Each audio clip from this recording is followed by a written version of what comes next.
Welcome back. Today my guest is Richard Mack, former sheriff of Graham County, Arizona. Sheriff Mack has written a book called The County Sheriff, America's Last Hope, and I can highly, highly recommend this book. I have not been so excited about a book in many, many years.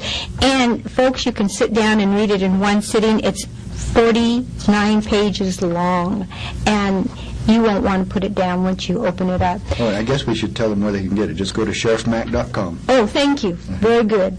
All right, and by the way, this program will be aired also on IdahoLibertyWatch.com, where you can get a video of Sheriff Mack and see this interview. Prior to the break, Sheriff Mack, we were talking about follow the money, and my husband was saying, this is all based on the 10th Amendment, but we will get to that in a minute. But in your book, you talk about follow the money. Yeah, isn't that funny? I actually have a chapter. Yep. I was just looking. I've got so many Follow marks. the money. I've got so many chapters in here. Yeah, here it is on page 42. Follow the money. And really it is. In law enforcement, I saw that money was the key component of what we did. Write the tickets, bring in the money, make the arrests, bring in the money, bring in the money, bring in the money. And, if an officer wrote 35 tickets in one day, in one sitting, he was given attaboys and commendations and pats on the back. And I never heard the word once, man, we really increase safety for the people today. Well, tell the story about, I grew up in Las Vegas, so I was really intrigued by your experience there, because I had the same experience coming through Utah. Yeah. Where, it's the same everywhere. Yeah, where you were just keeping up with traffic during rush hour or whatever, and you get pulled over. Probably, maybe you had a license plate that was different, I don't know. But anyway, for speeding, and share that story. Well, first of all, I was really shocked by the cop's attitude. He was really wanting to fight. I told him I was a former law enforcement officer, retired law enforcement, and that he was way out of line. And then he really wanted to fight. He was really offended by that, very indignant. I offended his pride. And he actually told me, after he wrote me the ticket, he actually told me, the last thing he said was, "Have a safe day." Yeah. And I go, being sarcastic about what you're supposed to be doing out here is really kind of, so I just let him go, because my son was with me, and I wanted to set a proper example for him, but my son was really taken aback by the officer's attitude. And how old was your son? He was about 17. Mm. And so he didn't, he really didn't have a lot of experience with peace officers except with me, and he was really shocked that this guy was so indignant and willing to try to start a fight with me. Mm-hmm. I mean, he literally wanted a physical fight. And so wow. I wrote a letter to his boss about his attitude, and never got any response, which was fine. But I was going to take the ticket to court. I wanted to see this guy in court. I wanted to talk to him and have my day in court, and I wanted to educate him about the proper role of law enforcement, which is another book, a title of mine. And so I was actually going to drive the 5.5 hours and come back to court, and I did. I actually came back and appeared in person, and what I saw just absolutely amazed me. First of all, there was dozens and dozens of people waiting outside. I go inside this room, and it looked like I don't know, McDonald's or something. Now serving number 572, and on this big neon light, and I mean, it's still there. You can still go in there. Anybody can go and check it out and see what I'm saying.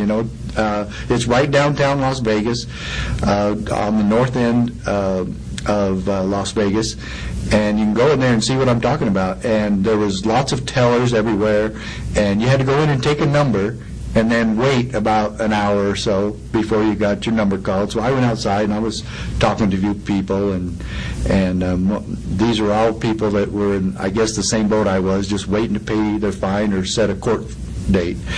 And so finally I got up to my number, and I saw it announced that I was up.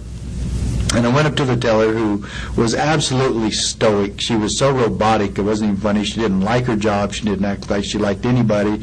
She was just waiting for her time to expire at the end of the day so she could go home. And I handed her the ticket, and she says, "That'll be $140. And I said, "You don't understand. I'm here to set a trial date." She goes, "Well, that'll be $70 then." And I said, "What?"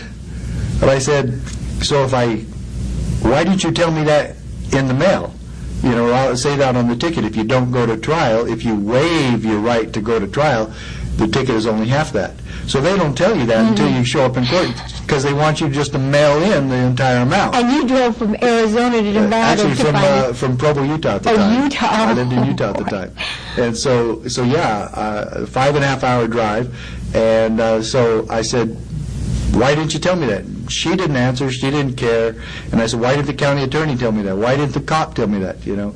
And I said, "So really, you want me to just pay the extortion?" And I thought I'd get a rise out of this. She didn't care that I called this extortion.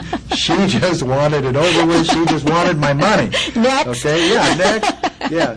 Are you going to pay the $70 or not, mister? You know? And so I really wanted to tell everybody in the whole building, you know, this is all extortion. Don't pay it. You know, take it to court. And I thought, oh boy, that'll get me arrested now for interfering with the judicial process, or public nuisance, or whatever, or being a lawyer without a license or something, you know. So I really felt that I'd had enough fun for the day, and I said, I'll go ahead and just pay the extortion. But so actually, they're cutting your fine in half if you waive your right to trial. And so you just, you know, so I felt so vindicated of all the things that I'd written about the judicial process and peace officers being revenue collectors, which is what we are nationwide. And it's even worse now that the economy's worse. Yes. They're writing more tickets right now. They're going on the backs of people who don't have any money, who don't have jobs. The economy's hurting, so government tells cops to write more tickets and to lower the threshold of speeding, and radar tickets and photo radar and photo red light are actually increasing. Wow. So this is all on the backs of the people. And one of the things that I should mention is we're pretty blessed in our area with some really good police officers, but I understand what you're saying, and I think I've most seen of them that are too. good. They just are improperly trained. Yes. Now, in your book, you are, perhaps in a democracy, going along with the crowd would be appropriate, but in a constitutional republic, I love that, the rights of the individual are required to be protected, and I am bound by oath to do just that. So you're recognizing that government seems to, nowadays, they become providers of privilege instead of protectors of rights, which is the proper role. Yeah, and let's say no matter what we're doing, the individual that owns property, let's say, his right is paramount to the highway department that wants to run a road through his land. That's one part of the Constitution I didn't agree with, eminent domain. Right. That they can, the government can come in and just, you know, yes, they have to pay you fair market value, but whatever that is, they determine Right. that too. I've been involved with some constituents on that, and then the Kelo decision has made it even more corrupt. And I believe that person's right has to be protected above all. Absolutely. Okay. Absolutely.